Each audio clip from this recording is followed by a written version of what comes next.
Hello, my name is Gisela Brill, and today I will be talking to you about the emergency management theory. So, let's begin with a simple definition of what is emergency management. So, emergency management, as I quoted from our professor, is an organized analysis, planning, decision making, and assignment of available resources to mitigate, prepare for, respond to, and recover from the effects of all hazards. So, what this basically means is that there is a plan of action taken to not only prevent catastrophe, but also to come back from it in a very efficient way. So let's take a closer look into the various scenarios in which emergency management could be applied to. So we start off with an emergency, which is a dangerous event that could be managed at the local level. And managing at the local level is how all emergencies start. It basically means that the emergency can be handled with the resources and manpower available in the area that has been affected. Next, we have disaster, which is a dangerous event that causes not just economic loss, but significant human loss. And that needs a response that goes beyond that can be provided by any single agency or jurisdiction. And finally, we have a hazard, which is a dangerous event or circumstance that could potentially lead to an emergency or disaster of some sort. So that brings us to one of the main questions. How exactly does emergency management work? Let's take a look into how this exactly works.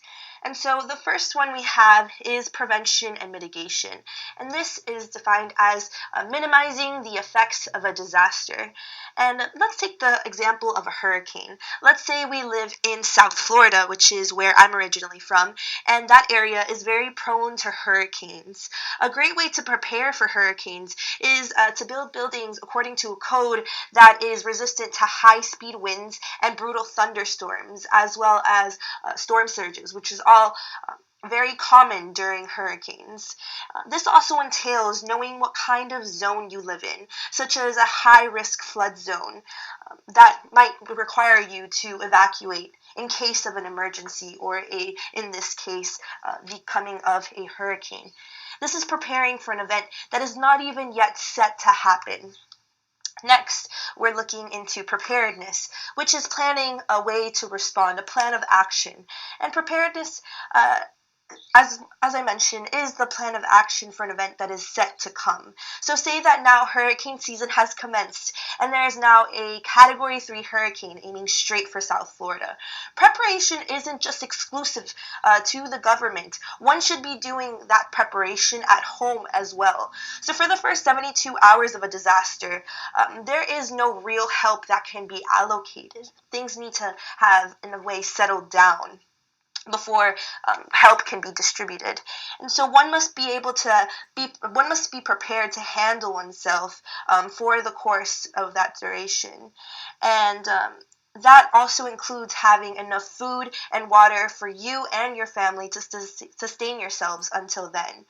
This also can include boarding up your home or even evacuating from these high risk zones we spoke about earlier. And these are just some of the examples of preparing yourself for an event like this. Next, we touch into response, which is the efforts to minimize the hazards created by a disaster. And response now includes things like search and rescue parties, resource allocation, as well as family reunification. And these are the first efforts that are really taken to reduce the loss of human life and prevent further catastrophe from happening, aside from what happened during the actual emergency. And finally, we have recovery, which is returning the community back to normal. That includes providing medical care and temporary housing as well. This also includes having people return back home from maybe being in their shelters or having evacuated, and also, most importantly, having businesses and schools reopened to begin the real flow of reality again. This is basically the effort taken to return things back to normal day to day life. And finally, Now, let's discuss the goals of emergency management. So, first and foremost, the primary goal of emergency management is to save lives. Any action that can be taken to save lives will be taken. And following that is the protection of property, whether it be public property or private property.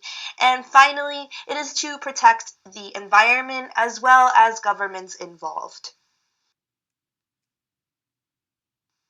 And so all of this leads us to the primary question that we ask ourselves here. So, finally, is the theory real? The answer is yes and no. There is no specific course of action to be taken during a crisis, but there are rules and guidelines, such as EOPs, which cover all phases of emergency planning, and that can be used to plan for these emergencies and prepare for them, as well as provide tips as to how to handle the situation. There are also a lot of guidelines for people to follow with responsibilities that each person should take. Mostly, emergency management is constantly evolving its procedures based on not just learned experiences, but also what seems to be the most efficient route to take. So, although there's a basis to it, there is no set rule or way to do it, just a guideline that you tune based on the situation presented. Thank you so much for hearing me out today. And I really do hope you've learned not just about the overarching theory of emergency management, but a good understanding of how it works.